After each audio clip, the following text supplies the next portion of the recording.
Episode की शुरुआत में हम देखते हैं कि अनाउंसर अनाउंस करता है कि लेडीज एंड जेंटलमैन, ये है फाइनल राउंड जो होगा एस वर्सेस बियंका के बीच। और फिर एस अपना लेजेंडरी पोकेमोन चुनता है जो था डार्कराय, और उसके सामने बियंका भी अपना लेजेंडरी पोकेमोन चुनती है राइकू को। और फिर दोनों पोकेमोन्स के बीच बैटल शुरू होती है और फिर डार्कराय के बैटलफील्ड पर आते ही पूरी बैटलफील्ड डरावनी लगने लगती है। लेकिन तभी उसके सामने बियंका कहती है कि ऐश, इस बार मैं पीछे नहीं रहूंगी। राइकू तैयार हो जाओ इन सबको दिखाने के लिए कि हम किस लेवल के ट्रेनर हैं। और फिर बैटल शुरू होती है। बियंका सबसे पहले अटैक करती है और कहती है कि राइकू एक्सट्रीम स्पीड का इस्तेमाल करो। और फिर राइकू एक्सट्रीम स्पीड का इस्तेमाल करता है और ये स्पीड इतनी ज्यादा तेज होती है कि किसी को भी कुछ नहीं दिख रहा होता। और फिर राइकू एक्सट्रीम स्पीड के साथ डार्कराय की तरफ रश करता है, लेकिन ये देखकर ऐश कहता है कि डार्कराय डार्क वाइल्ड का इस्तेमाल करो और राइकू को सुला दो। और फिर डार्कराय डार्क वाइल्ड का इस्तेमाल करता है जो सीधा राइकू की तरफ बढ़ रहा होता है, लेकिन तभी राइकू उसे डॉज कर लेता है और थंडर फैंग से डार्कराय के ऊपर हिट करता है और इस वजह से एक छोटी सी चिंगारी उठती है और डार्कराय थोड़ा पीछे हट जाता है।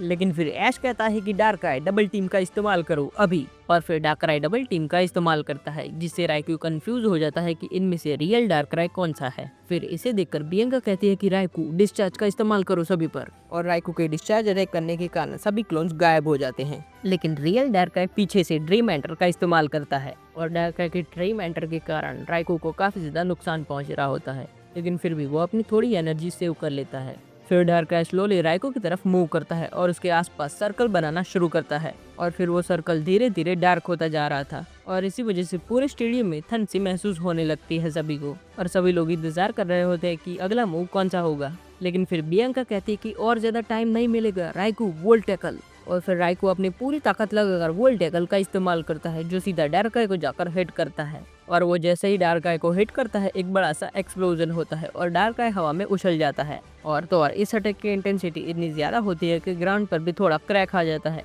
लेकिन फिर ऐश कहता है कि डार्कराय शैडो स्नेक से लैंड करो। और फिर डार्कराय धीरे से ग्राउंड पर वापस आता है और अपने आप को रिकवर करता है और ये देखकर वो कहता है कि ऐश को कुछ बड़ा मूव सोचना होगा वरना राइकू ये बैटल जीत जाएगा। लेकिन फिर क्लोई कहती है कि ऐश और डार्कराय को राइकू का मोमेंटम ब्रेक करना होगा तो ही ये दोनों बैटल जीत पाएंगे। और फिर ऐश कहता है कि डार्कराय क्लेम माइंड का इस्तेमाल करो और फिर डार्कराय क्लेम माइंड का इस्तेमाल कर अपनी एनर्जी बढ़ा लेता है। लेकिन फिर ये देखकर बियंका कहती है कि राइकू एक्सटेंसरी। और फिर राइकू एक्सटेंसरी अटैक का इस्तेमाल करता है जिससे एक साइकिक ब्लास्ट डार्कराय की तरफ बढ़ रहा होता है, लेकिन ये अटैक डार्कराय के काफी पास से गुजर जाता है लेकिन डार्कराय को हिट नहीं कर पाता। लेकिन फिर ऐश कहता है कि चलो डार्कराय अब इसे खत्म करते हैं, यूज डार्क पल्स। और फिर डार्कराय अपनी पूरी ताकत लगाकर डार्क पल्स का इस्तेमाल करता है जो सीधा जाकर राइकू को हिट करती है और राइकू जमीन पर गिर जाता है और इस वजह से राइकू को काफी ज्यादा नुकसान पहुंचता है, लेकिन फिर भी वो लड़ने के लिए तैयार होता है। लेकिन फिर क्लोई ये देखकर कहती है कि और ये तो सिर्फ शुरुआत है, अभी क्लाइमैक्स बाकी है। और फिर अनाउंसर कहता है कि दोनों लेजेंडरी पोकेमॉन्स अपनी लिमिट पुश कर रहे हैं, बैटल का हर पल एक धमाकेदार बन गया है। और फिर बियंका कहती है कि राइकू एक बार फिर से वोल्ट टैकल का इस्तेमाल करो और एक बार फिर से राइकू वोल्ट टैकल का इस्तेमाल करता है जो सीधा डार्कराय की तरफ बढ़ रहा होता है। लेकिन फिर भी ऐश कहता है कि डार्कराय तुम भी आइस बीम का इस्तेमाल करो और उसे रोको। और फिर ये दोनों अटैक एक दूसरे से टकराते हैं जिससे पूरे स्टेडियम में धुआं फैल जाता है। लेकिन अब बियंका धुएं का इस्तेमाल करती है और कहती है कि राइकू थंडर फैंग का इस्तेमाल करो। और फिर राइकू धुएं के बीच में से थंडर फैंग का इस्तेमाल करता है जो सीधा डार्कराय को जाकर हिट करता है। लेकिन ये देखकर ऐश कामली खड़ा होता है और कहता है कि डार्कराय तुम भी आइस बीम का इस्तेमाल करो।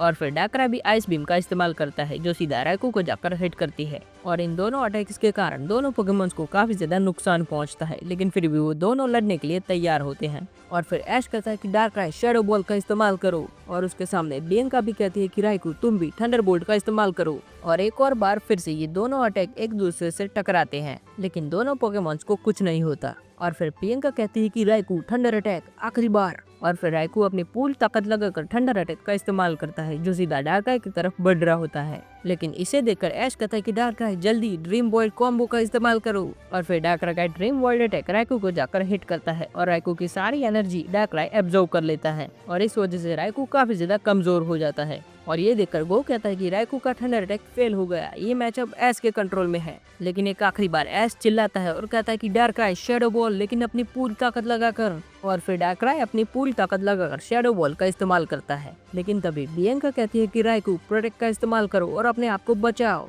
लेकिन डार्कराय का शैडो बॉल अटैक इतना ज्यादा ताकतवर होता है कि वो राइको की शील्ड को तोड़ देता है और सीधा जाकर राइको को हिट करता है और इस वजह से राइको जमीन पर गिर जाता है। और तभी रेफरी कहता है कि राइको ये बैटल नहीं लड़ सकता है, इसलिए इस मैच का विजेता है ऐश कैचम। और फिर ये देखकर गो चिल्लाता है और कहता है कि यस, ऐश जीत गया। और दूसरी तरफ क्लोई भी कहते हैं कि क्या मैच था लेजेंडरी पोकेमॉन्स के नाम। और फिर ऐश डार्कराय के पास जाता है और कहता है कि थैंक्स बड़ी, तुमने कमाल कर दिया। और दूसरी तरफ बियांका भी राइको के पास जाती है और कहती है कि यू आर अमेजिंग, लेकिन क्या करूं, मैं हार गई, लेकिन तुमने अच्छा किया। और फिर ऐश और बियांका एक दूसरे को कांग्रेचुलेट करते हैं। तो अब हम अगले एपिसोड में देखेंगे कि ऐश की अगली बैटल किसके साथ होने वाली है और क्या इस उस बैटल को जीत पाएगा या नहीं। तो जानने के लिए अगला एपिसोड जरूर से देखना।